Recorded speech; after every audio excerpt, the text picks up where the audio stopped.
here we go.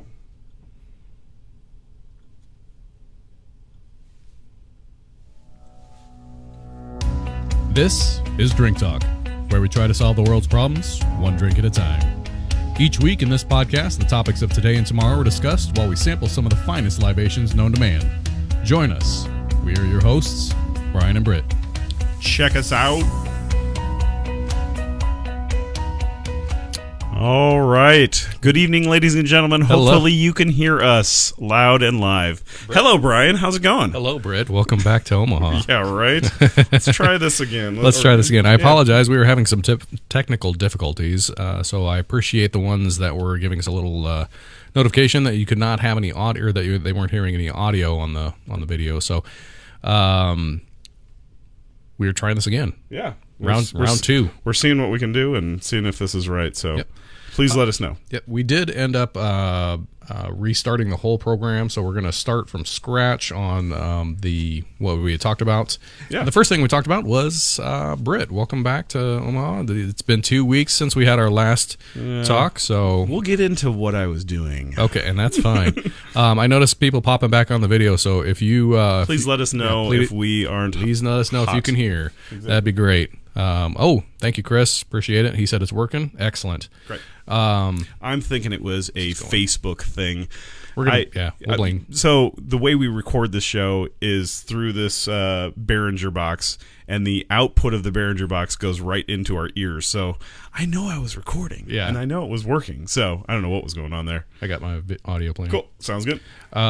So Happy Mother's Day to those mothers out there. Happy Mother's Day. Yes, it is Mother's Day Eve tonight. Yes. So all the mothers out there, thank you for what you put up with. Yeah. Thank you for what you do. Yep. Thank you for your long hours of hard work, of, I'm sure, doing laundry and doing dishes and taking care of the kids. Well, and hopefully some of the fathers out there are helping with that too. Taking care of the fathers, that's another thing. They do that too. Yes, they do. They do a lot more than they are given credit for Fair sure. enough. So yeah. I hope you had a chance to spend some time with your mother today, or your wife, or your significant other, if they are a mother themselves. Hopefully you had some time. Gave Fortunately, them a you warm were embrace. a working man today, weren't you? I know. I was a little upset today. I was unable to see my mother-in-law, my wife, my own mother. You got a Monday off or something? We'll see. Maybe you'll take her out on a date. We'll make it up. So I did buy flowers for everybody. Hey, so holla. Yeah. So I thought ahead on that one at least. Smart. Wrote them a nice note. Smart. Because I knew that I was not going to be able to see them on Mother's Day. You know, I was out of town. I guess we can bring it up. I was in Memphis, Tennessee. All right. And Tennessee. I just happened to small little quirky story. Before we get into quirky stories, should we talk about the drink that we're sure? Why not? Because we did have to restart the program. Well, here. It is about Mother's Day, but so cheers. Okay, cheers to that. This is Infusion Brewing Company, which is from Omaha, Nebraska. This is their Camaraderie. It is a blood orange IPA. A lot of the drinks today are all from Nebraska, or all the drinks today are from Nebraska.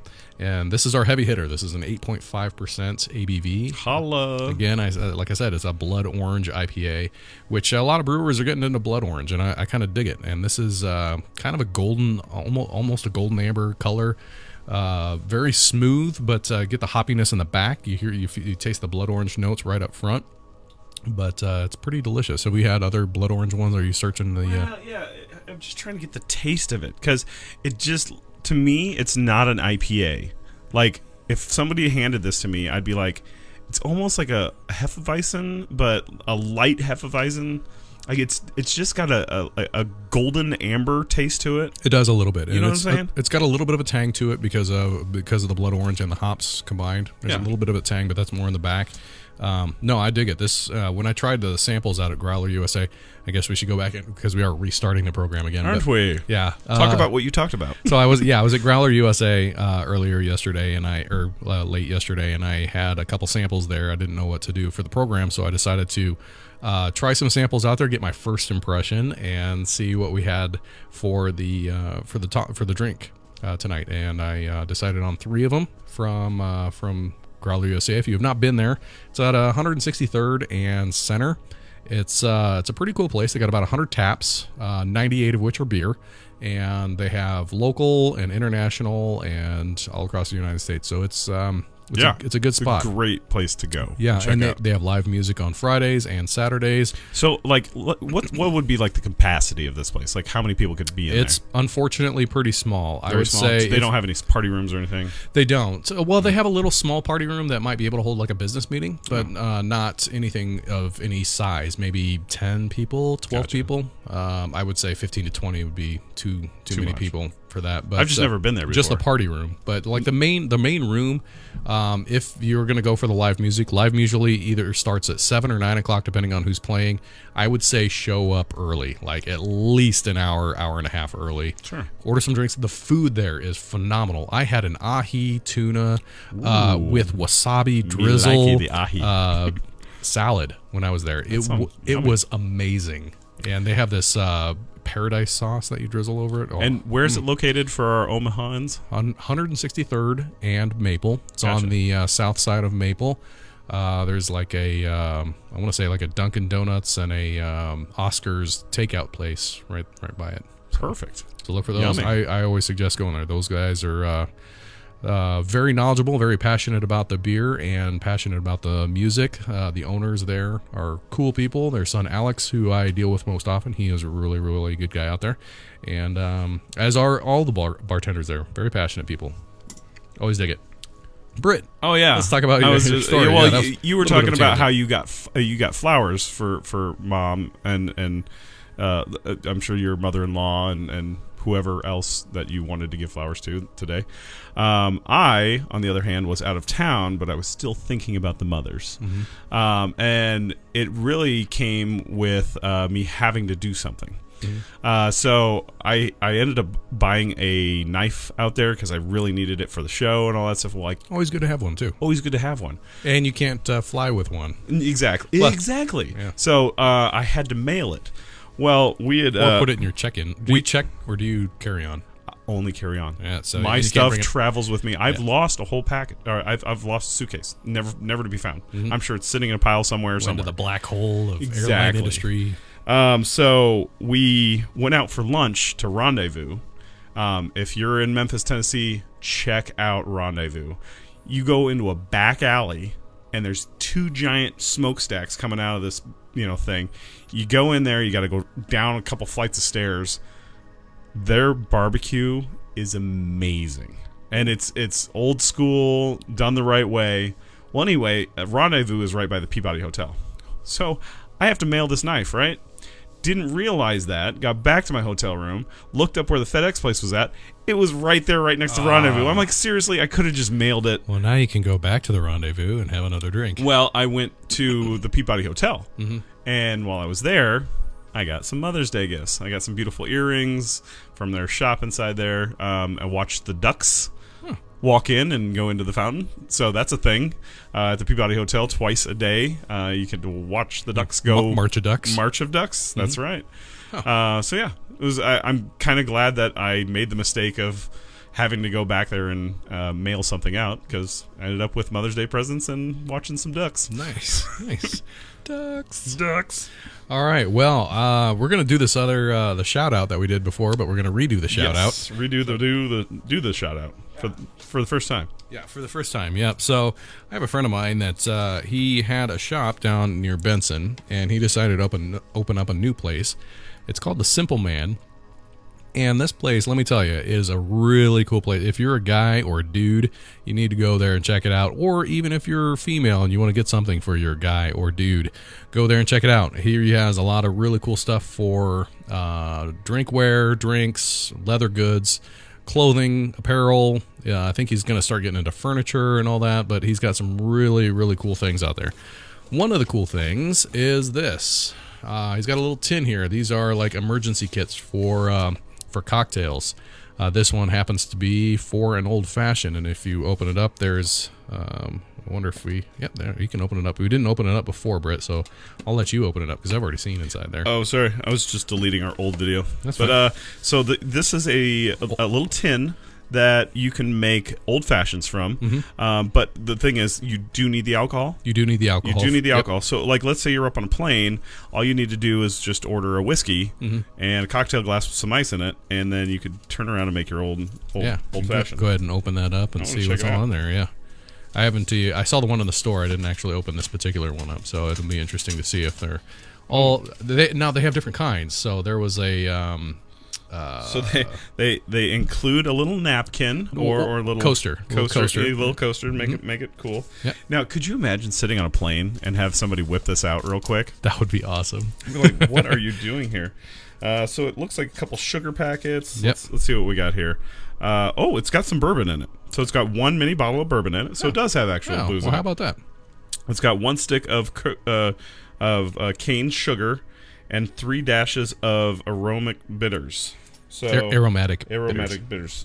So yeah, there's the sugar, and the bitters is probably the same. It's kind of in granulated form. Yes, I got the little spoon to stir it up. Oh, that's perfect. That's all you need. Yeah. Oh man, you know how pro you would be if you're sitting on a plane and this guy just whips this thing out and you're like, what is this guy doing? Is he making a bomb?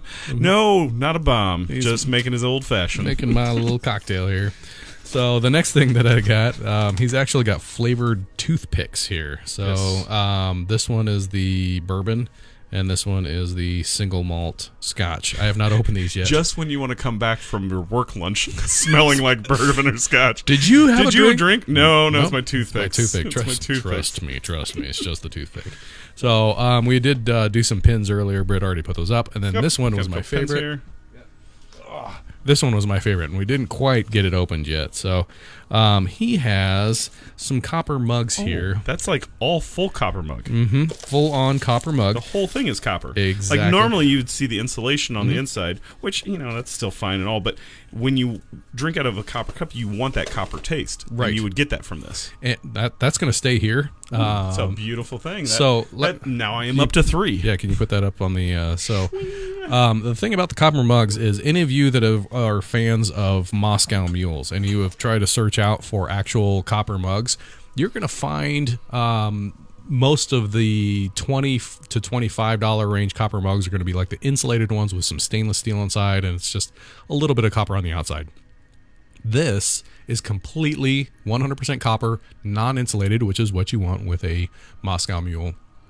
And this one isn't the $40 that you see around Amazon or online. They're usually $40 a piece. Sure. These are like $25 a piece. That's actually not bad. That extremely decent price. Yeah, absolutely. He's got some.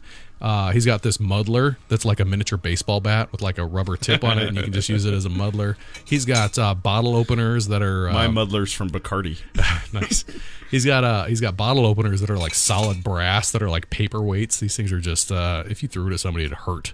So very neat cool place to check out. Oh yeah, he's got 2 locations. No, he had one. Yeah, he moved. One. Gotcha. Okay, he actually just moved into Countryside Village, a small town in the city. Exactly. It is right there at 87th and Pacific, right across from Westside High School, and he's right next to. So you actually there's 3 places right in a row, right up front. It's the Inkwell, which I thought was a tattoo parlor, but apparently is a craft cocktail place. I've been there twice. Oh my goodness. This place is becoming my new favorite cocktail place. It is phenomenal. It's like it's like 50s style, like Rat Pack or Speakeasy style leather chairs. Nice. And they don't put alcohol in a glass. They craft cocktails. So you're telling me awesome. that they face Center Street. They face Pacific Street. Or Pacific, yeah, that's what I meant. So there's the Inkwell, and then there's a barbershop, and I'm sorry, but I can't remember the name of the barbershop, and then the Simple Man. And you actually have to check into the barbershop at the Simple Man and walk through his place just to get in there. It's really, really cool. Interesting. It's pretty. They've got a nice nice partnership. Stop in for a cut, but maybe you might find something you fancy. Exactly. So I don't know why I was English there for a second. Not sure, but it was kind of weird. Cool. I've got another story on that. And James, I see James comment here about Growler USA. He said he stopped out there and the food was bomb.com. Bomb.com. Can confirm. Yes, it is. Perfect. All right. At least there's 2 witnesses now. Yes. It's not just me saying these things. On to the topic. I wanted to call this one Greetings, Salutations, and the Art of First Impressions. Yes, and I just called it Welcome on the video just to get us up and started again because we had technical difficulties this first run through. We just wanted to get back. I've deleted now, so sorry. We wanted to get back as soon as possible on that. So we are going to be talking about the importance of greetings and first impressions. And with greetings, they're used in most conversations. So you're going to want to be kind of masterful at this. Yes. You want to have a knowledge base of what's appropriate, what's not appropriate, Yes. informal, formal, frat boy. I mean, whatever the situation is on that. I got to tell you, I was at a conference last week, and I was just kind of watching these professionals, and you could tell by age of people what was going on, and you could watch the greetings in between them, and I was surprised at some of the informal, and they could have been friends. It's fine, I could have been misreading the situation, but I was shocked at the number of inappropriate greetings, I guess. Yeah. What's up, man? Well, hey, buddy. Yeah. Or just like miscues and wrong handshakes and side hugs and all that. Yeah. So let's talk about some of those and get in there. I also looked up like online, and I was just like doing research for this, and there's really not a lot of information on proper greeting etiquette unless you're like ESL, which is English as a second language. Sure. They do a lot of how to say hello in English and how to have a proper greeting in English. And right. Let's talk about like also what you do, not just what you say. Well, There's first not of a lot all, out there. What do? Eye contact, for one. Right. Well, first off, I want a disclaimer here. Disclaimer. We're just two guys. We're just Right. two dudes, right? Okay. But let us tell you straight, Yeah. Let us get you that job interview, or whatever you're going to be doing. Yeah, but just also realize that we're not professional greeters. We are two guys that just had noticed things, and Exactly. most of these are going to be specific to the United States. And I just came off a very large show that I did in Memphis, and so I had a lot of social interactions with people. So I've got quite a lot of stories under my belt that I will be telling you guys, especially TGI Fridays. So let's just bring that up. All right. Well, let's start with the first and the simplest. We're going to go from the most amount of distance to the least amount of distance on some of these. So we'll start with hi. Hello. Hi there. Hello. How you doing? Good tidings. I don't know Glad that. tidings. Glad tidings. No, No, I've never said that to anybody. No. Good morrow. Yes. This can be either formal or informal depending on how you say it. And obviously, good morrow is kind of old school. Howdy doody. Howdy, partner. Wee, getting hot out there? I'm going to start using that now. Howdy doody. Did you just say duty? Yeah. This is also kind of this is like a bare minimum greeting. Just Sure. hey. Hey. How are- Hello. Hi. Hi. Yep. But the greetings always followed with it's all like, hey, how's it going? Like they just blend right in with each other, and that's just a blase. I don't even really want to know how's it going. Yeah. Just how's it going?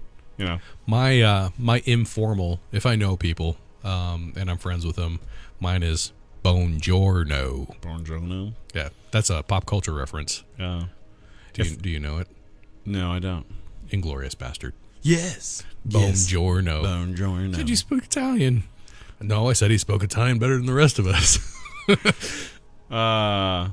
So, with my friends, I guess it's a firm handshake or You're jumping high five. all the way. Holy cow.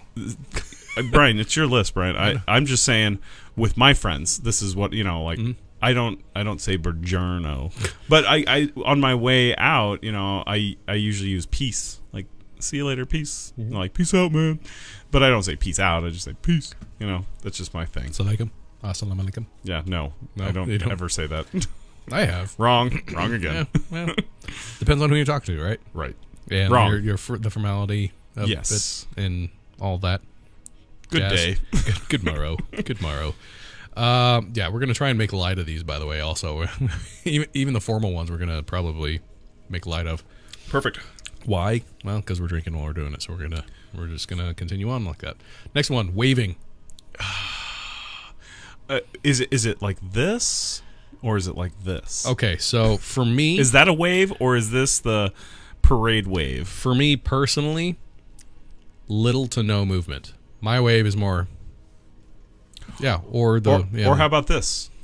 The head nod. Yep. That's we're getting into that. That would be the next one. Yeah, like head nod. Yep. So I did a lot of that. There's, when I was there in Memphis, they do have a large population of homeless people and all that stuff. And I found myself nodding at them, like, hey. But it was more of a, yeah, I see you there, buddy. Like, I noticed you. Don't be all creeping up on me or, things of that nature.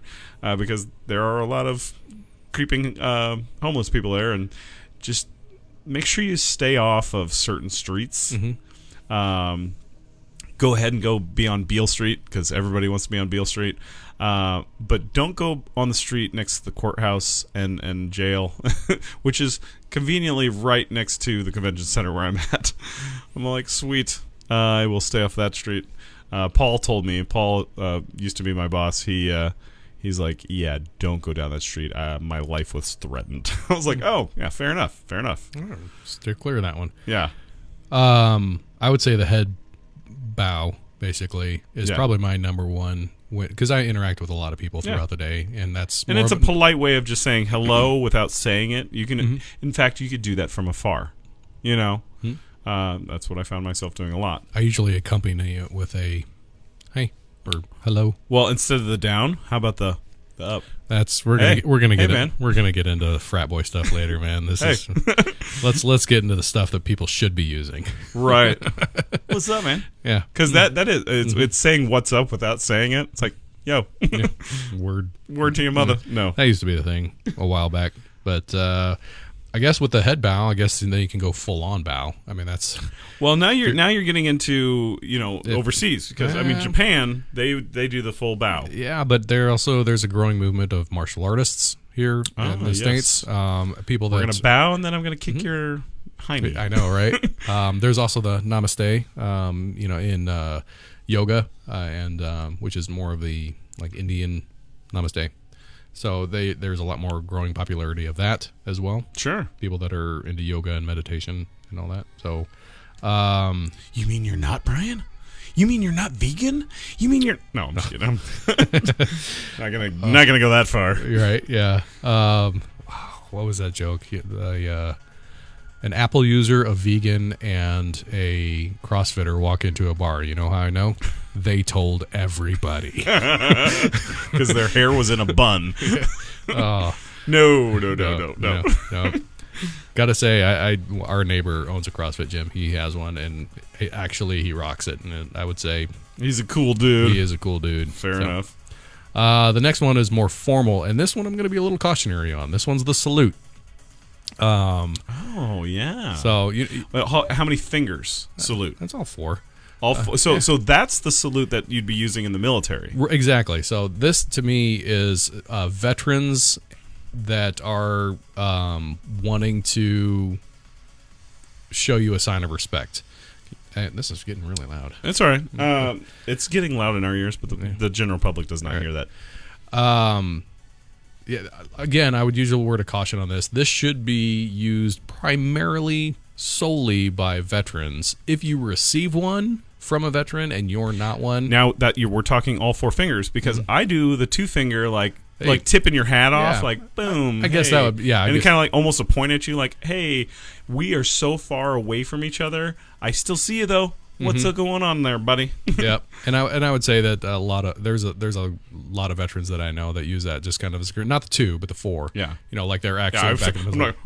Yeah. That's kind of like it's almost Hitler style. Like, right now. Well, and it's not like a proper snap two. It's just the just kind of yeah. Hey. Yeah. I see your colors, buddy. Yeah. Nice job. Exactly. Hoorah. For me, it's kind of like... Oh, yeah, that's another greeting right there. Hoorah. Yeah, yeah, if you're in the military. If you're in the military. But to me, like the salute, being prior veteran... Oh, wow. I just restarted. Cool. That happens. Yeah, that happens. I would use it like the word brother. Like, for me, I mean, you're my brother, so I call you brother. But there are people that I call brother that are not my biological but you're brother. Like really good friends with them. I have a few. In fact, one of them might be watching, Jamie Deal here. Yeah. We call each other brother all the time. Yeah, to me it's brother from another mother. You have to earn that title. That's not absolutely. It's not something that I just give away. Same as the salute. There are people that I will do that to because I respect them greatly and I give them a little salute. But I would use a word of caution on that one. The next one, which is closely related, tip of the hat.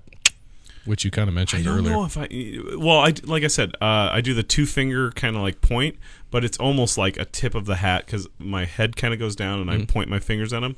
I don't do this though. Like, chip cheerio. Right, but they're jolly good there, sir. I mean, how many people wear hat? 100 years ago, people wore a lot of hats. I mean, the top hats were a big thing 100 years ago. But nowadays, I mean, you got a baseball cap. There are people that wear fedoras still, but there's not a lot of people wearing hats. So that's kind of gone by the wayside.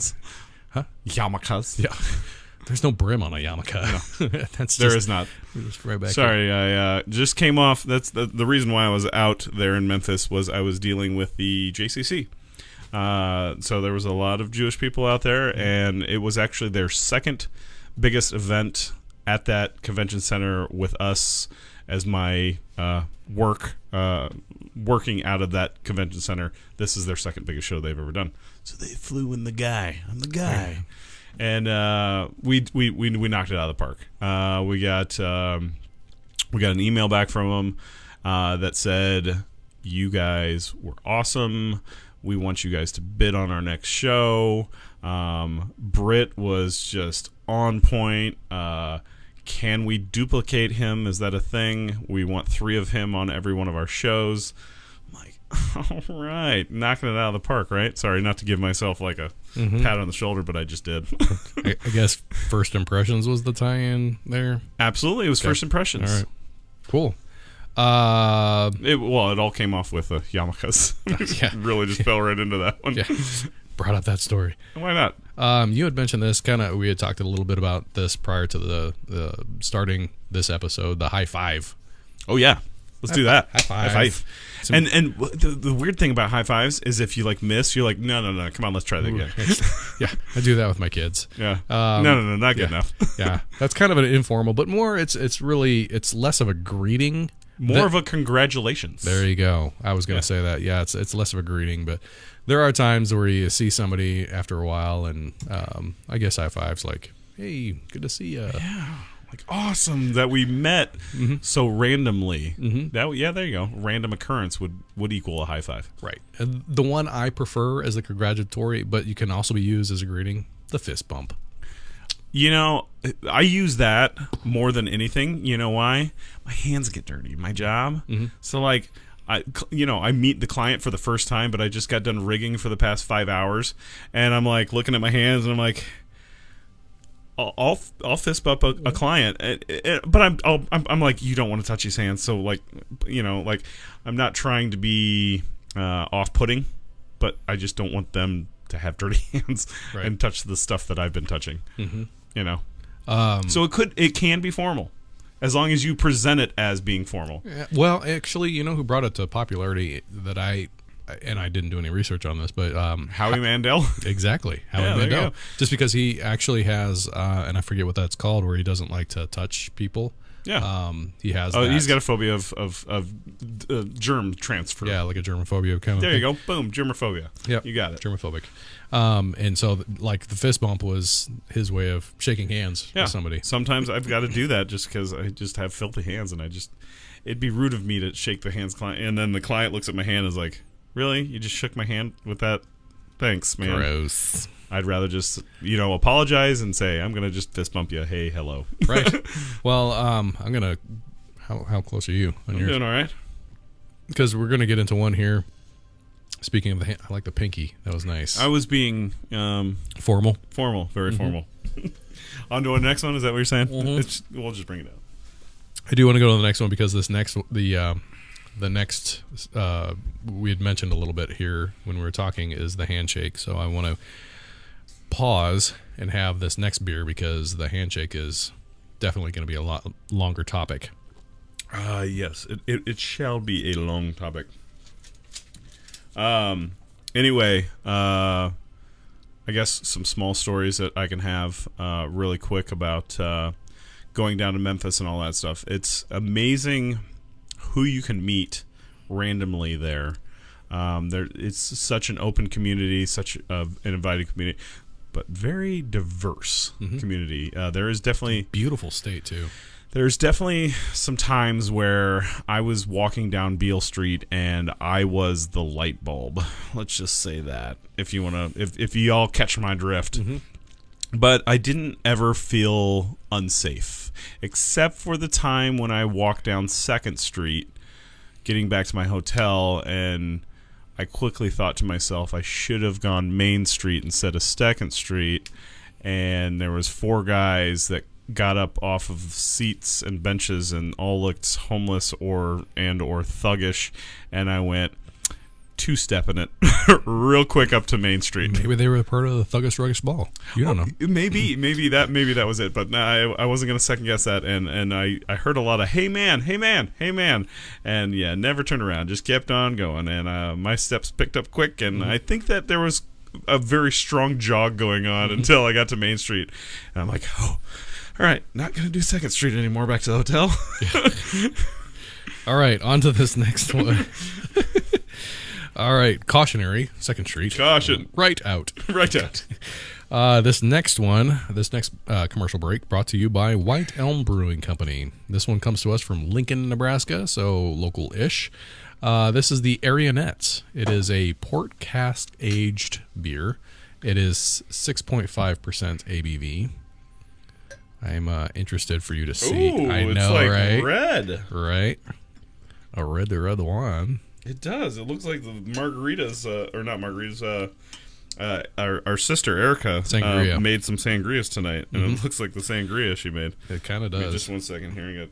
So take this one. When he poured this for me for the samples, I thought that he had switched up the sour, because sour. I've seen sour beers that that have been red. Yeah, this is not a sour beer. Well, it didn't. Who was on last time we were here? Mitchell. Didn't he bring one that was kind of a reddish color? Yep, he did. And it was kind of a sour, but it was on the verge of it. Mm-hmm. Gotcha. Very red, though. Very red. Very red. It's almost like red wine. It does. It's like, well, wine is hard to see through. This would be more like a wine cooler's red.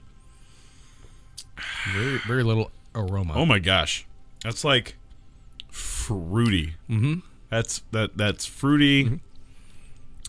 To me, it tastes like a little bit of sour. There's sour. You know, there's definitely a hint of sour in there. But when I do sour, I'm like, wow. That I'm not getting that. Oh, wow, sour kick. So but it does have a slight sour flavor to it. Mm-hmm. Smooth. It's fruity. Mm-hmm.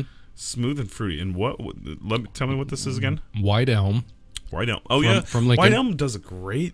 All their stuff's great. Mm-hmm. This is called the Arianette. The Arianette. Mm-hmm. Okay. Arianette. Perfect. Arianette. Arianette. Mm-hmm. I don't know what it means, but it sounds Marie Antoinette. Arianette. Something like Marionette. No.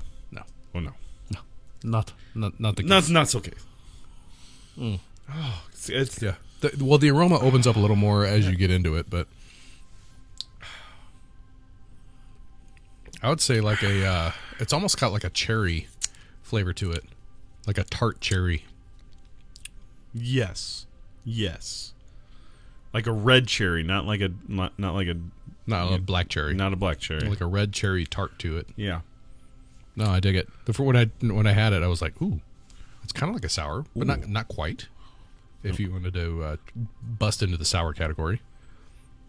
Very nice. Yes. Very nice. I like that. All right, so Handshakes. This is a big one. This is the numero uno, the most varied, the most used, the easiest to mess up. Yes, because sometimes you go in and you got like a finger down. And you're like, oh, what? Why is he shaking with his pinky? Or like this. Oh yeah. No. So do that again. So you have my 4 fingers in the full grasp, and my thumb is on your backside, and your thumb is on my top side.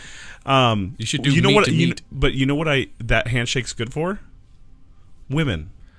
You know? Yes. That'd be like a woman handshake. Like that being said, if a woman gives me a handshake that's like firm, not like I'm not Superman. Because that's almost crushed, like you're gonna kiss her hand.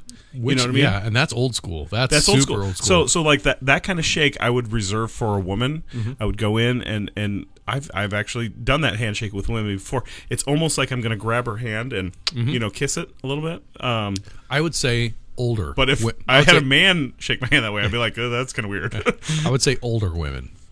Yes, I still get that with. I still shake their hand. Shake their hand that way because, like I said, I deal with a varied amount of people throughout my day. So, older women, and I'm talking, retirement age plus women. That would be an okay handshake. But for guys, you want like meat to meat. Yeah, you want the thumb. The two thumbs. The meat between the thumb and the hand. I can rotate that and do that. Oh, yeah. And then I can rotate and do that. Boom. Exactly. Yep. So it should always be firm. Not like death grip firm, but like firm. You should always look in the eye, because we had mentioned that before. And you should always be standing. So I want to go back to this handshake that we just did, because everybody knows that handshake where that's further down. I want to go through the types of handshakes. All right, fair enough. And we're going from simple to complex. All right. I'll stay on track. Come on, Brian, give me your Evernet note code, and we'll be good to go. Oh yeah. I told Britt to look at the notes, and he didn't. Because I couldn't. Because you couldn't. Well, we're gonna leave that part out. All right. So yeah, we got the simple one, right? The just the regular two-handed handshake. Generic meeting someone for the first time. Sure. Two-handed handshake. Then there's the. Should we do these for the camera then? I guess. All right. I mean, might as well. So that the regular one. That's your. Yep. Yeah, how's it going? Look in the eye, all that. Okay, the next one would be... Well, and that's tough, too, because you kind of want to keep your eye on here, but as soon as your hands touch, your eyes should meet. Yep, absolutely. Okay. Let's just be, you don't want to be looking in their eyes and like, where's their hand? Like, am I missing their hand? Eyes on the hands first, and then look at each other. Oh, that wasn't your hand. Sorry, sir. Oh, how's your father? Bumblebee tuna. Yeah. So that's horrible. That was terrible. All right, but a good pop culture reference. I like it. All right, the next one is the left hand over. So this is the... Oh yeah. The double handshake. Yeah, like the double handshake. That's a little bit more formal, or like a friend that you haven't seen in a while. Bump my microphone up a little bit. Right. I'm doing all these handshakes. I know. Yeah, that's fine. All right. The next ones are going to be tough to do. The left hand on the elbow. So handshake and then left hand on the elbow. Oh yeah. That's a tough one to do. Yeah. That gets a little more intimate, right? Yeah, but I find myself doing that. You know who I do it to? People that have suit coats on. Okay. Like when if they're really nicely dressed, that's when my hand either goes on their forearm or they're like back to their elbow, because I'm just like, man, you're dressed up all nice and stuff, and I'm just here in a collared shirt. And the next one would be the left hand on the shoulder. So that one's a little bit more intimate. That one's you're doing the handshake. And what you're trying to do is bring their body into your hand. Is what you're doing. And I've even rolled that one into, like, for good friends, where you do the handshake and then you just go right into the hug, right? Oh yeah. It's the shoulder, and then it's just just right into the hug. All right, and then you're caught with your hands over your guys' stomachs, which is whatever. Perfectly acceptable. Perfectly acceptable. Now I'm touching your belly. Yep, I call that one the grip and embrace. The grip and embrace. Now we can get into the complex. Yes, come here, buddy. Yeah. So with the handshake we did that shake, and then we went back like this, and then we went like this, and then boom. For those that are just listening, though, so we did the handshake. Right? That was the meat to meat, and then we rotated the thumbs, and then put our hands on our forearm, or not forearms, but the wrist, and then swept it back, and then your fingertips are unlocked, and almost like you're doing thumb war, like your thumb war, and then we hit our fists and kind of explosion. Yep. So everybody knows that, like. It's what's up, homie kind of handshake. You know what I mean? Yeah. It's cool handshake. They're actually in Botswana. Mm-hmm. You want to know their handshake first? Oh, let's do it. So it's your two thumbs together. Okay. So they start like that. Oh, okay. And then they go like this. So this one, to me, like... No. They start like this, and then they go to this, and then they go to that. Oh, okay. Yeah. To me, this one, like, the if you do this one first, the thumb to thumb, the meat to meat. Thumb to thumb with your arm. So you're grabbing the back of my thumb. It's almost like you're pulling somebody up. This is how you... Oh, yeah. That's how you'd pull somebody up. Yeah. So in Botswana, that's the first one. Mm-hmm. And then they go to the regular handshake. and then they go to the fingers interlocked. We're gonna do thumb war. So that's the Botswana handshake. Nice. And then most people know that because, it's just, that's what you do. Yeah. Have you seen those videos recently of like the teachers that do individual customized handshakes for their students as they enter? And these are like, yes, I actually saw that on Facebook. There was a little thing, and each one of them had a different kind of handshake. You kick the foot and you hit the elbow, and whatever, you pat each other on the head, or whatever. Pat your head and rub your belly. Yeah, but that's cool. That's interacting with your students, and that's also telling your students that you care about them. And, I know that I have this specialized handshake for you, and it's just going to brighten their day knowing that you care about them so much that you're going to memorize a handshake with them. Right. Yeah. That's cool. Well, yeah, and I would encourage... And kudos to the teachers that do that. I know, and those are kind of heartwarming videos, so go watch those on YouTube. It just, I remember back in school, you enter the classroom, the teacher's already there because it's just the next period, and they're like, let's get started. I can't fathom or even remember having a teacher waiting outside the room to give me a handshake to walk into the room. Oh, yeah. That's cool. Yeah, it is. It is. Very personal. First impressions. Yeah, first impressions, yep. The next one that I had, the secret handshake. Oh, yeah. We can't show you. We can't show you that one. Oh, smart. Yeah. This is like the secret knock on the door. Exactly. If you don't know, then you don't know. Yeah, exactly. Those of you that are part of the Masons or part of any Skull and Bones Society, or even down to a fraternity. In a fraternity, we had a special way we shook hands. So yeah, absolutely. We can't show you that secret. It's a secret handshake. Yeah. We'd have to, let's block out the video real quick. Yeah, right. We'll do that. Yep. Then there's the one that you should never do, the limp handshake. Oh yeah. Hey. Oh hey. Hey. Hey. All right. No. Because you know what that does? That makes you look weak. Right off the bat, first impression makes you look weak, makes you not confident, makes it feel like the person you're shaking hands with, you could just run all over them because they don't care. I've actually, going back to what you said, and I've done that. I've gone in for a handshake, and I'm like, oh no, we got to try again on that.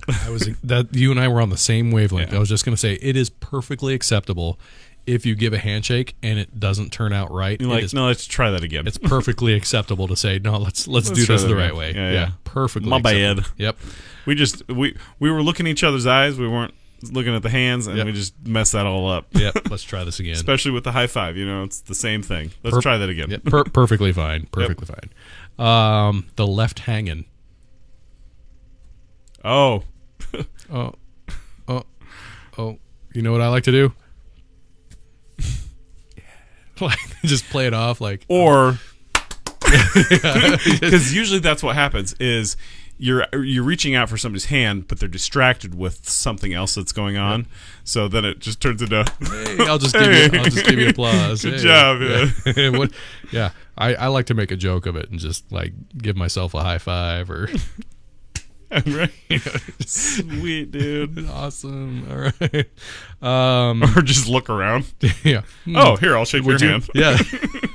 Make a joke of it. Why not? Let's just. Yeah, exactly. Anyone? Bueller. All right. So moving on from the handshakes, we're going to get a little more close proximity. The hug. Now. Well, here's what it is. Some people are huggers. Mm-hmm. Some people are not. Some people are not. And, if it's a client and they're a hugger, it's like, okay, well, I'm going to be a hugger and that's what I'm going to be too. Hey, I'm going to hug you. But some people could get offended by that. And me as a person, in my business and line of work, it's like I got to roll with punches. Like, okay, cool. We're going to hug it out. I do appreciate it. And I'm a hugger, so I'm fine. I'm completely fine hugging. But I do appreciate it when somebody says, hey, I'm a hugger. Is it okay to give you a hug? Absolutely. Thanks for the heads up, the warning. Appreciate that. Go ahead and hug away. Right. So some people need that. Need the embrace. They do. I guess let's get into the types. So you got the side hug, Oh yeah, you kind of slide your arm behind them and you kind of touch heads almost. It's kind of like that's kind of like, hey, I know you, but we don't like hang out friends. That's semi-intimate, but not we're not getting too close into your bubble. So that's the side hug, and then the big bear hug. Well, yep. But that's the big. I know who you are. Straight up, I'm gonna hug you. Yep. That's Doug, my buddy Doug. He's the big bear hug, like lift you off the ground, like nice, glad to see you. Nice. Yep. There's the lean in. Oh yeah. Yeah, the lean in. Yeah. How about the one-handed hug, like? Mm-hmm. Oh, and with the pat on the back. The pat, yeah, just one hand. It's like pat on the back. Mm-hmm. There's the just the embrace, like the full on. That's more of the comforting hug. Yes. Not necessarily a greeting hug, just more of a, hey, I know what you're going through. I'm here. So with that hug, it tends to last a little longer than normal hugs. It does. And there is a preferred amount of time and a not preferred amount of time. 1 to 2 seconds is good, but you approach that third second. 5 is right out. 5 is right out. You. What was that? Search a holy grail. Yeah, the holy hand grenade. 5 is right out. Yep. Then there's the kind of along the. I'm thinking of that, and I'm also thinking of. But it's got huge fangs, because that's where they brought the bomb out. Was with the the holy hand grenade to kill the rabbit. Break out the holy hand grenade. Thou shalt count to 3. I'm glad I had props for it. It was, yes. Nobody saw. I mean, if you weren't watching along with us, I have a bunny rabbit with huge fangs. Yes, that I got from Spam-A-Lot. What a good musical! I got the coconuts. The coconuts in the closet. Running away and scampering off. I was not. Along with your bear hug is the back pounder. Boom, boom, boom. Just like if you got some phlegm in your throat, they're gonna pound it out for you. I found, Dad, if you're still watching, you're one of those guys. Dad, you do like 2 pounds, maybe 3, but yeah, you're kind of a back pounder. Oh yeah, thanks for getting that out for me. Like 2 or 3. That's fine. You know, that's Dad. That's the way he does. You know, that's totally acceptable. Totally acceptable. That's all I had for him. It's a good greeting of a hug. You know. How about the Tibetan people? Do you know what they do? They stick their tongues out. That's their greeting. How funny is that, though? You know, like, you're across the room and you're just like, stick your tongue out? Yeah. Why not? I do that with my kids all the time, actually. When they're if they're just like looking at me, I'm like. Apparently, the Tibetan monks do that all the time. That's their greeting. Yeah. I know you can't hear it, but it's funny. Should I get into my handshakes of or I guess international handshakes? I've got the last one that I had on the list was the kiss. Oh, like kissing on the cheek or just straight up the kiss? Well, kiss in general, and then that'd be one of the versions. Yeah. So you could kiss on the hand, you could kiss on the cheek, you could actually kiss. It's a trick. Kissing is tricky. Yeah, I kind of did that with Erica today. So we were leaving, and she was sitting down, and I was coming in for the hug, and our faces were really coming up next to each other, and we're sisters, we're brother and sister, but she kissed me here, and I kissed her right there on the other side too. I was like, oh, I've never done that with my sister before, but hey, a little kiss, that's fine. Yeah, like wasn't sure if we were actually gonna kiss on our lips, but that would have been fine too. She's my sister, but it's just. Well, and I do that with Kaitlin, and I do that with my own kids. Yeah. So my niece, my own kids, family. Yeah. Kiss on the Family's lips. a different thing. Yeah. Kiss on the cheek, kiss on the lips, perfectly acceptable. But like I said, it's tricky with anybody that's outside of the family. That, and I know that like in Europe, it's a thing. Oh, you kiss on both cheeks. Yeah. Absolutely. It is like the hand kissing you had mentioned before, old school formal. Yes. Yeah, that would be for the elderly. That would be for the older people. I don't know what women would know what to do with that today. Like just like yeah, if you did it to a 19, 20, 30, even a 30-year-old would be like, what are you doing to me? But if you did it to a 50-year-old, 60-year-old, they'd be like, oh, he's so precious. My precious. Oh, he's so precious. Yep. Partner, spouse, perfectly acceptable and preferred, actually. Actually preferred, yes. Yeah, and actually preferred. But really, that's That's a tricky one. You don't want to do it as a first impression. If you're meeting someone for the first time, you have to know them. Don't kiss them. Even if you're from Europe, you just might. Yeah. Well, and that's a whole different subject. If European culture, kissing on the cheek is fine. Mm-hmm. I mean, don't go in for the kiss on the cheek. That's just what they do in Europe. That's in France, whatever, Germany. Which gets into the personal boundaries, your own personal bubble. Sure. I mean, what do you think in the States? And I didn't do any research on this, but like in the States, what do you think the average personal bubble is? 2 feet. I'm going to go with arm's length.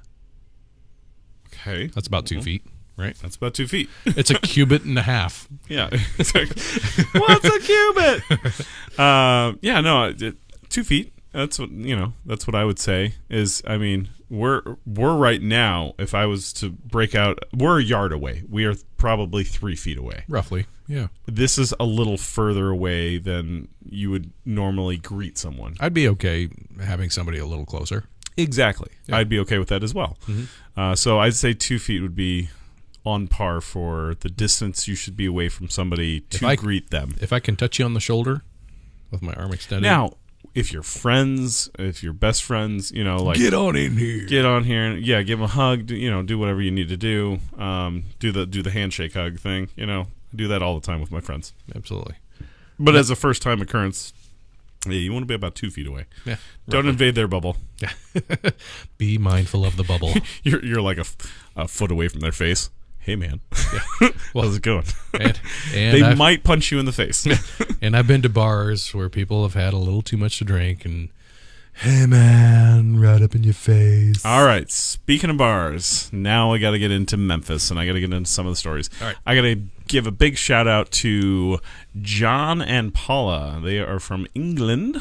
Ooh. And I believe it was my third night, maybe second night there in Memphis. I went down to Beale Street and I was at the Blue Street Cafe. Blue Street Cafe, you think of it and you're like, oh, it's a diner? What are you? Well, yes. So the front of it is a cafe, but the second part of it is they have a bar and a live stage, and they have a band every single night. Nice. And they're also open until 5 a.m. for food. So awesome, neat little joint. We do not have places like that here. And holy cow, 5 a.m.? Yeah, they're the first thing on Beale Street. They are locked in. Number one, that's the first place you hit. BB King's and them. They're first.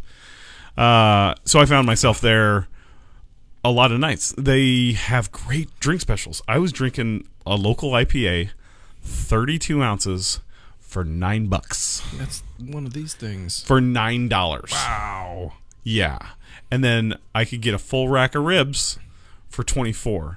My bill at the end of the night was like $36. I'm like, I'll see you guys tomorrow night.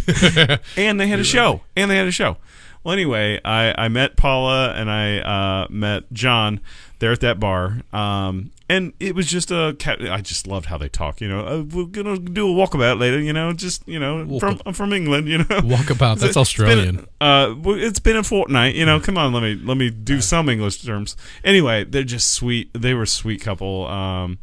Anyway, it was nothing. It was, hey, did you have fun? That was fun. Hanging out all night, listening to this band. See you later. 2-3 nights later, I'm walking down Beale Street again, and they just happen to be out front, watching the onlookers of the people. I love people watching. And they were like, Britt, and I was like, yeah, what's up? I set my drink on their table. I'm like, I'll be right in. Mm-hmm. So I came in. We spent the rest of the night hanging out, doing jam bands and all that stuff. And they were like, hey, the next night we're going to do this boat cruise thing. And I'm like, oh, that sounds cool. And they're like, you want to come? If you want to come. I'm like, actually, I got the day off. So, I mean, I hate to be the third wheel, but that sounds great, know? So we did we went down the Mississippi River and on the Queen. And I was like, oh, boat cruise, cool. We're just going to hang out on a boat.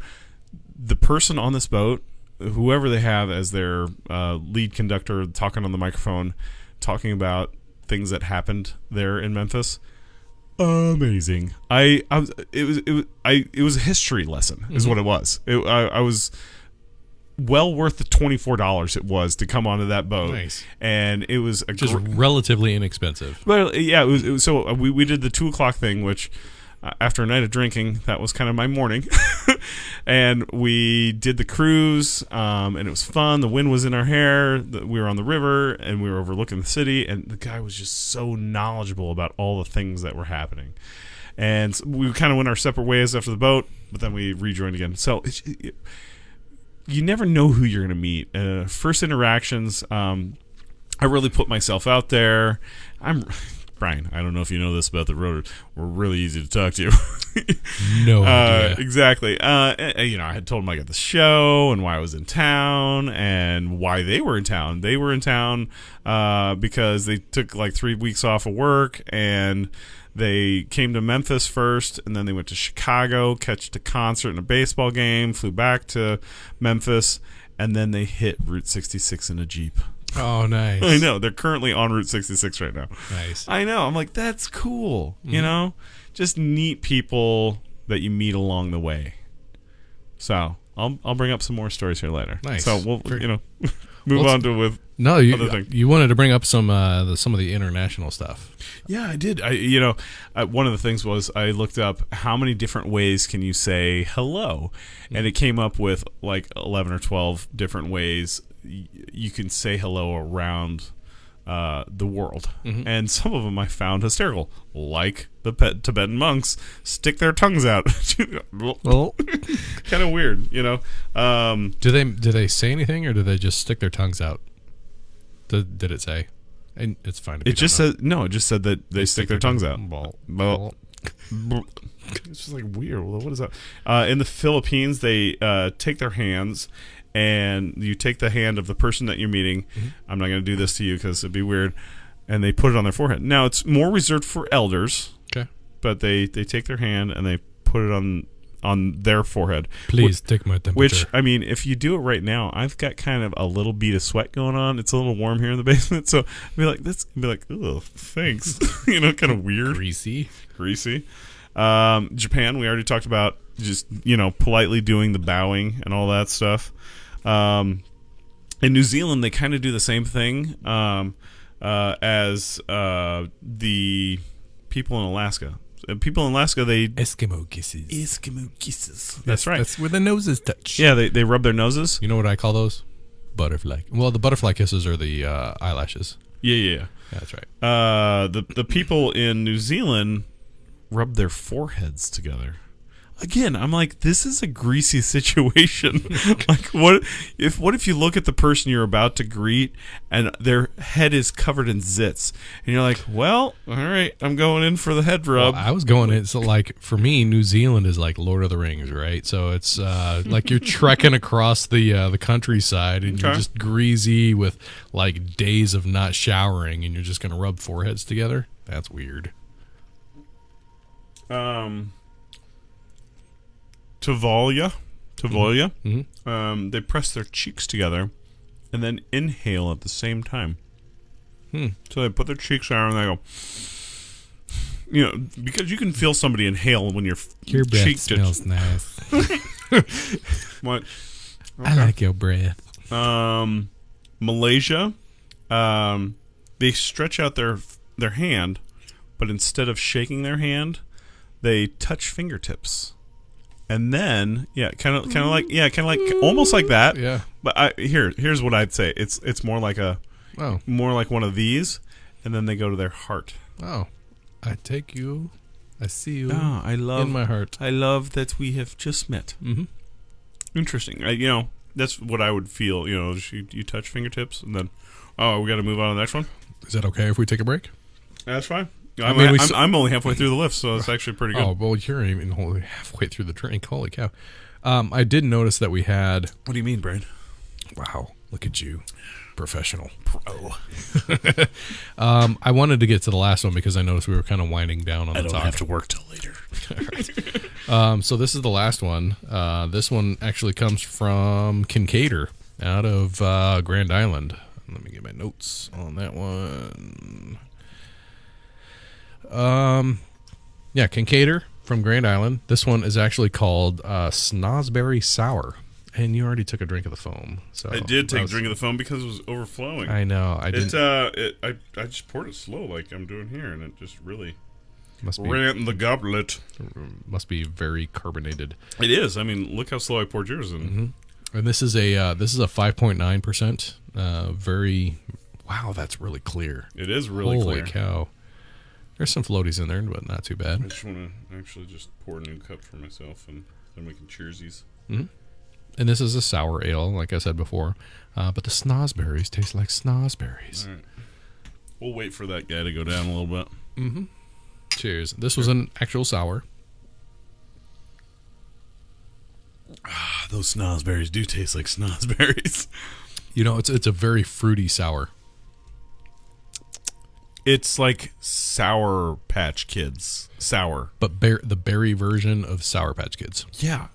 That's an easy drinker. Mm-hmm. I mean, if you were trying to break into the sour category, this would be an easy one to do. The first one I would oh, this is like candy. Well, the first one I would have done was the Arianette. If you want to like just barely break into the sour category, do the Arianettes, because that's not really a sour, but it kind of tastes like a sour. This one's full on sour, but it's full on sour, but it's easy. It's like a Sour Patch Kid, like I said. It's that flavor you get after you've. It's like a sweet sour. When that sour hits you, and then you're starting to go into the gummy side, the sweet side of the Sour Patch Kid. Oh, you know what this just reminded me of? Remember, the what are those lemon sour? Is it lemon sours? Is that what they're called? The lemon drops. Lemon drops. Mm-hmm. The very first, like when you break through that sour and you start to get the sweet. Exactly. There you go. And if you like that, get this. Yeah, that's kind of what it tastes in beer form, with alcohol. All right, international. Oh yeah, back to international. All right, so we just did Malaysia, Greenland, pressing the tip of their nose into the other person's cheek or nose, or that they press their nose into your face. You know what that means to me? They drink too much alcohol. It's just just lean. Yeah, or you're trying to get a good whiff of something. Love you, How man. do you smell? You smell me? Mm-hmm. Let's see here. Kenya. Oh, yeah. So they stand around in a circle and they jump.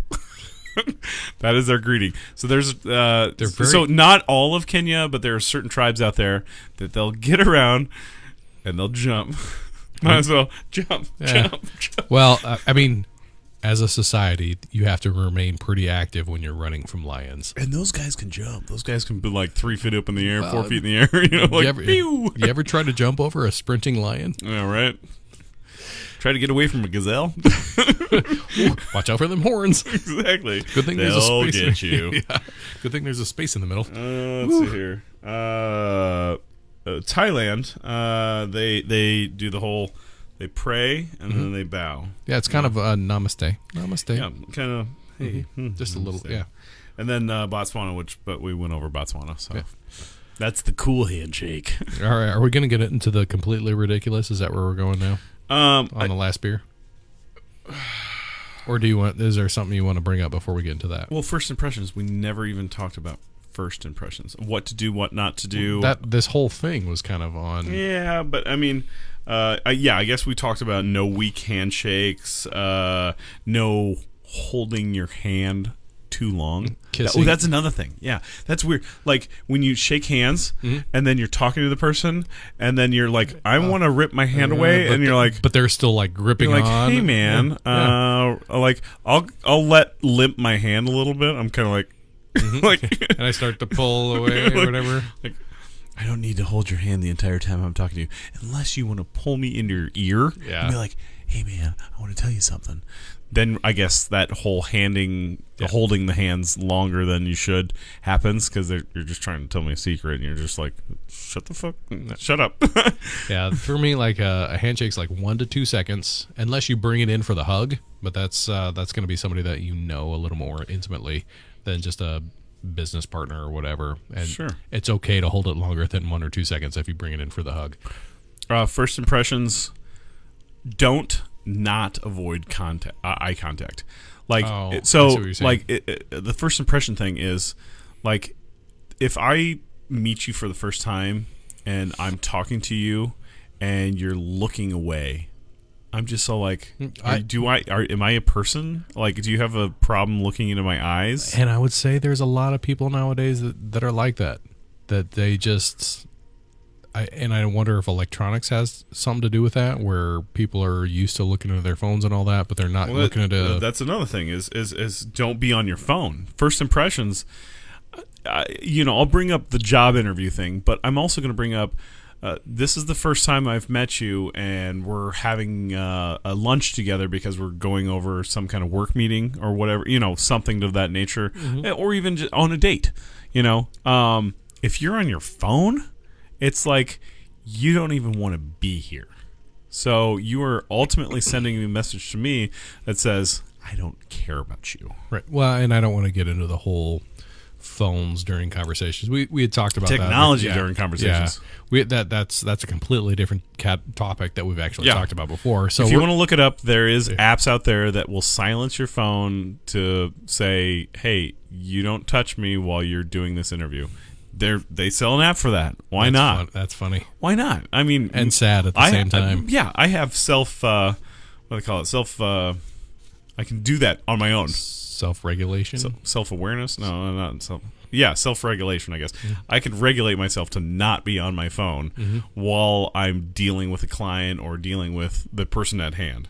Hold on, I'm getting a notification, Britt. Yeah. If the person it didn't even like. I was trying to go. Hey, I see you from time to time go, because you Mr. Apple Watch guy. Yes. It's easier for you to do that and not be noticed because it's like, oh, he's just checking the time. No, you checked the message that came through on your phone. Yeah.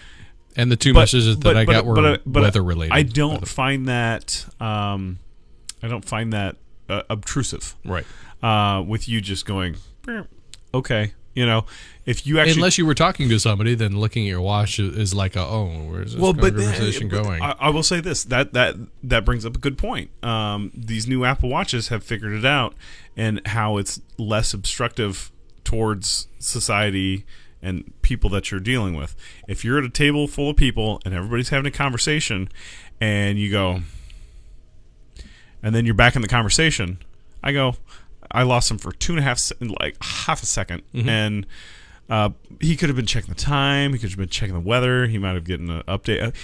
Might have been anything. But if I actually take the phone out of my pocket and go on my phone, and then I've got to put my thumbprint or type in the code, and then once then I got to open the application, and then it's all like, yep.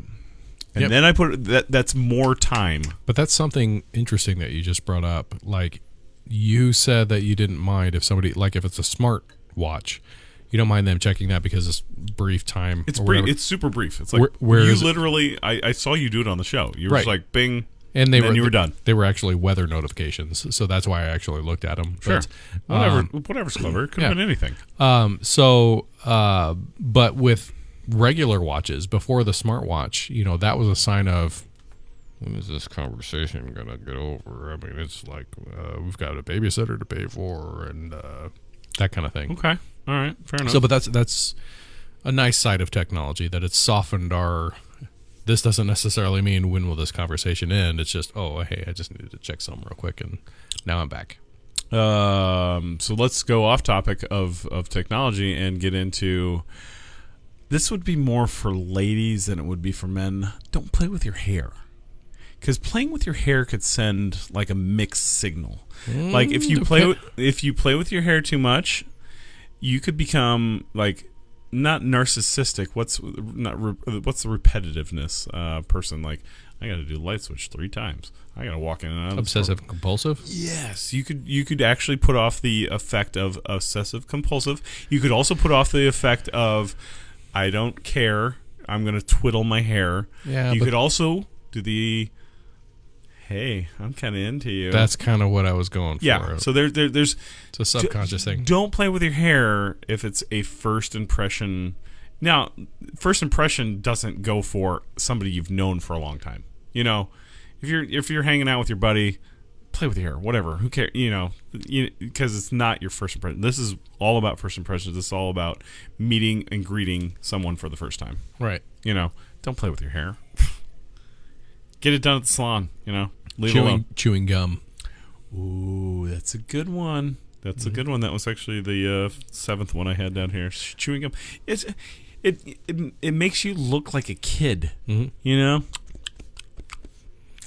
And I'm a huge gum chewer, just because I hate bad breath. So I chew gum. A lot. Well, but I'm also aware an Altoid guy as well. I know, but I'm also aware of the situation. Like what time to chew your gum. Right, exactly. Right. Don't choose. You can hide it. Yeah, chew it before you deal with the family or the client or whoever's up next. Chew it and then spit it out because it's going to lose flavor. Yeah, I just put it under my tongue. Oh, there you go. Yeah, that's a good way to do it. Mm-hmm. Tapping your foot, your hand. I am terrible at that. Tapping. It shows nervousness. Nervousness. No, to me, I just like if there's a free moment. I like creating a beat. Oh, there you go. I can't. Now we've got we've kind of soundproofed it. We've soundproofed. Yeah.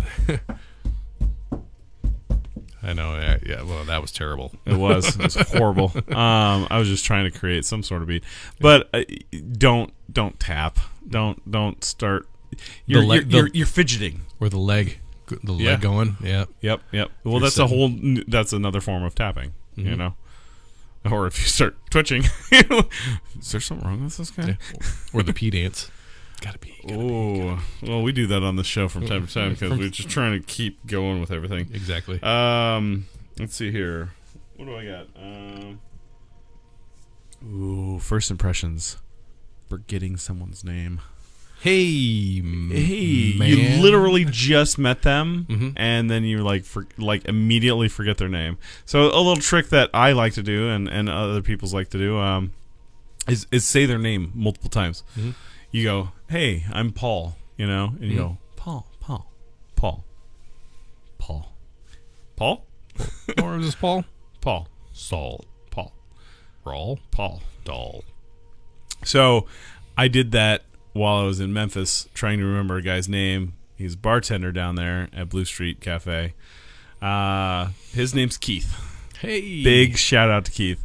He is hilariously funny because he's that bartender who's like the pissed off bartender, but he's super nice. He's super cool and super nice. But like first impression you get from him, you're like, this guy's gonna kick my ass. He bosses people around. He's hardcore. He's been there for years. Super nice guy. Hopefully this weekend he's gonna be listening to us at his lake house. Hopefully sipping on a cold beer. There you go. But this guy was on top of everything. Made things happen. He was made sure everybody's glass was full. He knew exactly what I needed because I saw the guy like 4 times. But big shout out to my man Keith there at Blue Street Cafe. Keith. I said his name. Top. Yeah, exactly. I said his name like 12 times. I was like Keith.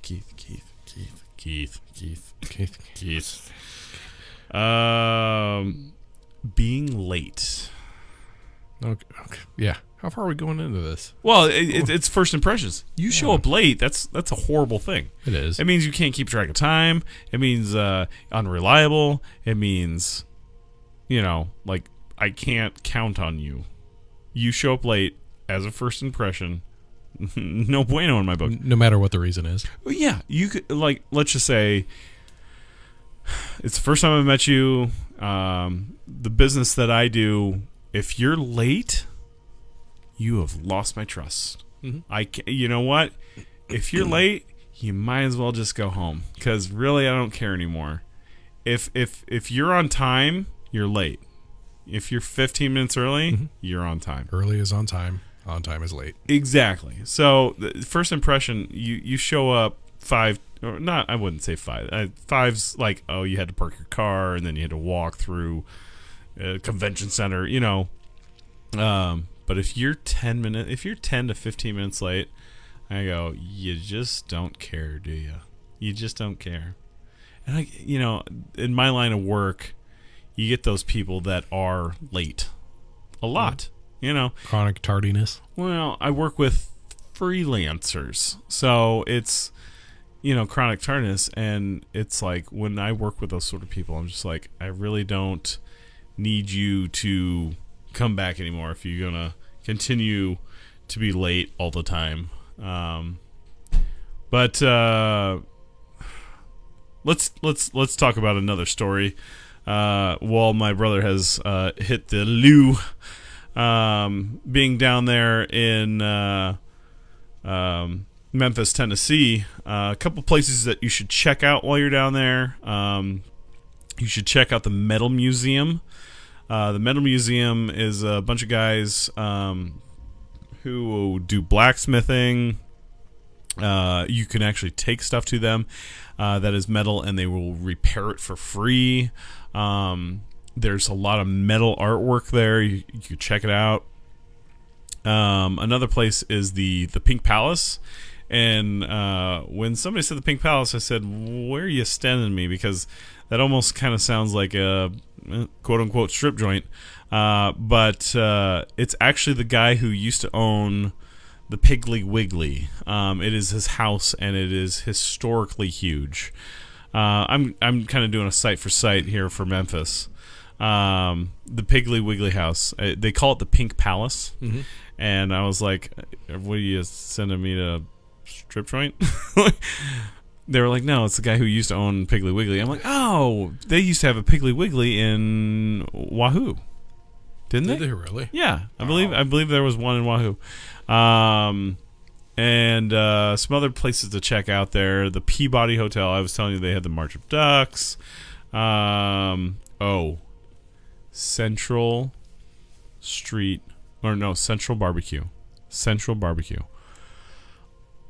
I've had barbecue all over the United States. I've traveled for my occupation, and by far, Central Barbecue, I didn't know you could have chicken taste so moist. You know? It's like you overcook a chicken, it's dry, it's like, you know, even just cooked chicken, you're like, oh yeah, it's chicken. Theirs was like butter chicken. Nice. It was just it just like you touched it and it went you know, just shredded itself. So definitely check out Central Barbecue while you're in Memphis, Tennessee. I'll keep talking about the Blues Street Cafe. Their ribs, you grab the bone and you go, and it comes out clean. You're like, oh, just set that there, and I'll eat that nice chunk of meat that just was left for me. Because, like, what was the barbecue joint I went to? Rendezvous. Rendezvous's different. Rendezvous is a smoker, so you kind of have to knot the bone a little bit. It's just cooked different way. Mm-hmm. And Rendezvous's was great. Don't get me wrong. But I liked Central Cafe's a lot better because it was just like the bone just slid out and you're like, oh, it's perfect. Nice. I'll just eat straight meat. Nice. It was very good. BB King's. BB King's was another great place to go. It's 2-tiered level, and they bring class acts there.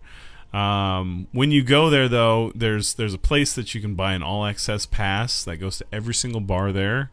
It's just down from Blue Street Cafe. It's the next club down. You buy that for $10. You can do the whole strip. You can go to every single bar except for BB King's.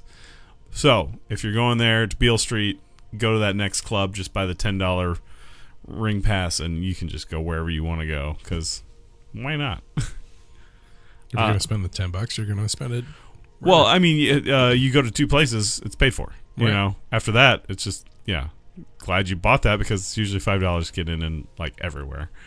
Sun Studio, where Elvis made his records, where Jerry Lee Lewis made his records, where rock and roll was born, where the blues were had. Neat little place. I wouldn't even, I would say go if you're like a huge Elvis fan, Jerry Lee Lewis fan, like check it out. But it's really just a 2-room studio, and you're like, oh, here's one. Yep, here's the second room. Cool. It's very small, but it has that historic value of being there, you know. But yeah, Memphis is fun. Memphis is a lot of fun. Stay off 2nd Street. Stay off the street next to the convention center. But other than that, yeah, go check it out. Friendly people, nice people, except for the homeless. Stay away from them. Wow, I mean, they're all bad? No, they're not all bad. A lot of them just sit there on the bench and look at you all weird, and you're like, "Hey, I got some ribs. You want some ribs?" I did that, you know. I gave this homeless guy, I had like half a rack of ribs still left. He's like, "What's this?" And I go, "Ribs from Blue Street Cafe." He goes, I'll take that. Yep, thank you very much. All right, let's bring this train back on the tracks for first impressions, greetings, and salutations. Yes. And get into the ridiculous. Sure. Right. I love that you went that way. You had mentioned earlier, and I just kind of brushed it off because I said we need to talk about it later. What's up? Yo. What's up? Yo. Word. Yo. Word. Hey, man. The head flick up. No, how about this? Hey, man. Hey, man. What's up? You look directly into two ladies' eyes and you go, "Hey, man." Or "Hey, guys." Hopefully. Hey, guys. Okay, so that's the story I was going to bring up about TGI Fridays. There was a gentleman working there at TGI Fridays, and I will remain nameless, and that's fine. It was in the airport at, where I was in Dallas, and I was at the TGI Fridays, and he called everybody man or guy. And two ladies were sitting next to me, and he's like, "What do you guys want to drink?" I'm like, "They're not guys." Two ladies. And he's dude. He used dude as well. Guys, men, dude. Like, is woman or lady or peeps or anything else in your vocabulary? You just have those three? All right, whatever. Yeah, for me, I'm gonna admit one of my vernacular is you guys, and I use that for that's a generic non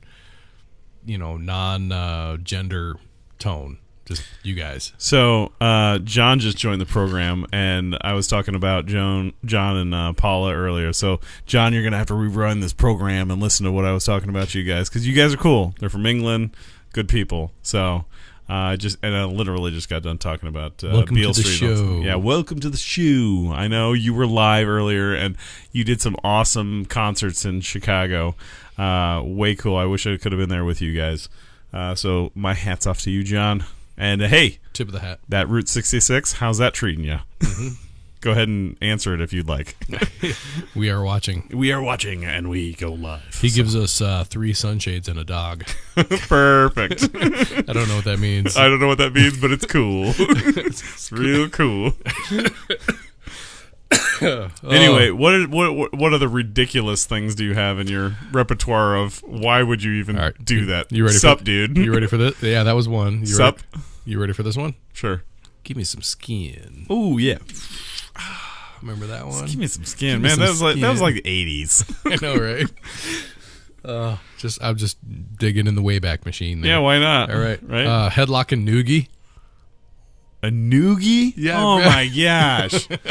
Oh man, if you did the noogie, it's like you watched Home Alone too much or something like that. Because wasn't he like giving him the noogie in the Home Alone? Probably. I don't know.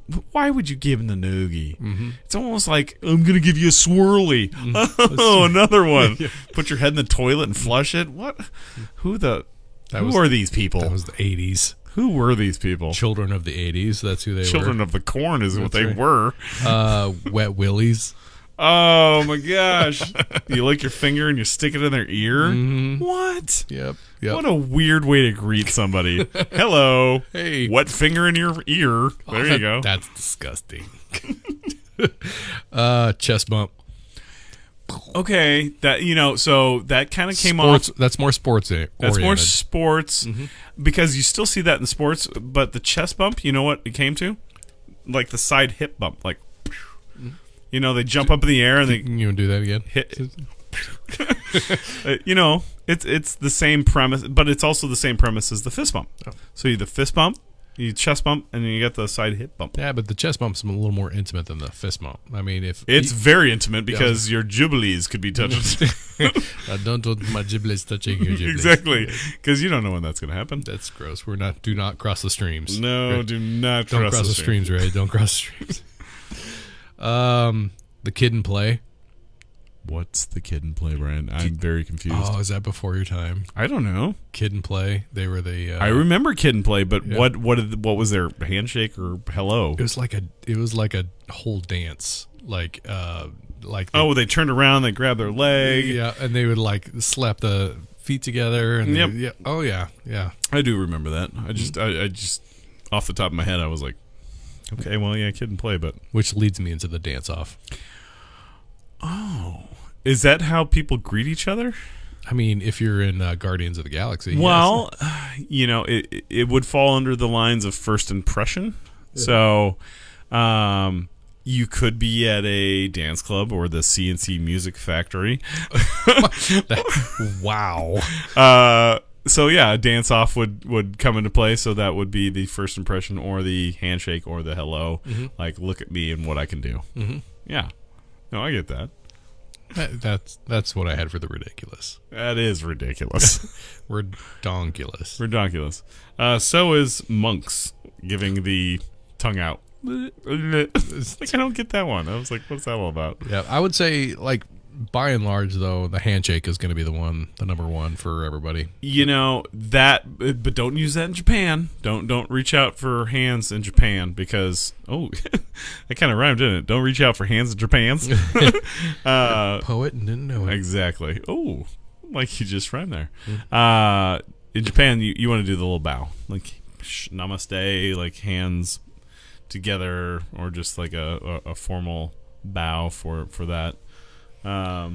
Just FYI, and I'm going to show. I didn't tell Britt about this, but I have a flow chart for greetings. Oh my gosh! That you can actually look up the flow chart for greetings. Well, I'm glad you said that. If you are going to be traveling overseas and you're not very comfortable on how to do greetings, please look it up on the internet. There is a vast whatever.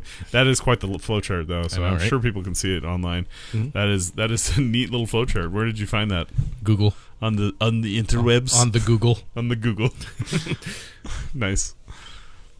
It's called choosing the proper greeting flowchart. You can look it up.